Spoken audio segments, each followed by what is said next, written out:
गति का ग्राफिकल प्रतिनिधित्व एक बेहद दिलचस्प विषय है। जब हम गति की बात करते हैं, तो हमारे मन में सबसे पहले गति का ग्राफ आता है। यह ग्राफ हमें वस्तु की स्थिति, गति और समय के बीच के संबंध को स्पष्ट रूप से दिखाता है। मान लीजिए, आप एक कार चला रहे हैं। अगर हम कार की गति को समय के साथ ग्राफ पर दर्शाते हैं, तो हमें एक सीधी रेखा मिलेगी, जो यह दर्शाती है कि कार समान गति से चल रही है। लेकिन अगर कार अचानक तेज हो जाती है, तो ग्राफ में एक झुका हुआ हिस्सा दिखाई देगा। यह हमें बताता है कि गति में परिवर्तन हो रहा है। अब, अगर हम एक वस्तु की गति को दर्शाने के लिए एक स्थिति समय ग्राफ बनाते हैं, तो यह हमें यह समझने में मदद करता है कि वस्तु किस दिशा में जा रही है।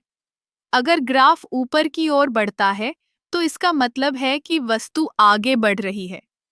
अगर ग्राफ नीचे की ओर जाता है, तो वस्तु पीछे जा रही है। गति का एक और महत्वपूर्ण पहलू है त्वरितता।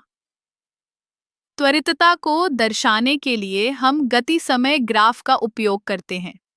इस ग्राफ में अगर रेखा सीधी है, तो इसका मतलब है कि त्वरितता स्थिर है।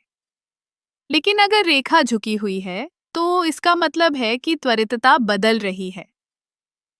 अब चलिए बात करते हैं कि ये ग्राफ कैसे हमारे रोजमर्रा के जीवन में उपयोगी होते हैं।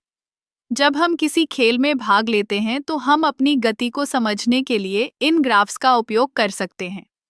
उदाहरण के लिए, एक धावक अपनी दौड़ के दौरान गति समय ग्राफ का उपयोग करके यह देख सकता है कि वह किस समय पर तेज दौड़ रहा है और कब धीमा।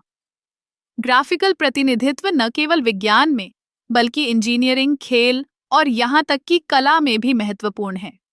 कलाकार अपनी कला में गति को दर्शाने के लिए ग्राफ का उपयोग कर सकते हैं, जिससे उनकी कला और भी जीवंत हो जाती है।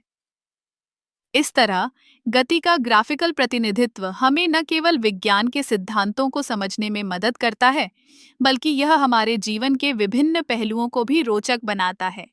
यह एक अद्भुत तरीका है जिससे हम अपनी दुनिया को बेहतर तरीके से समझ सकते हैं।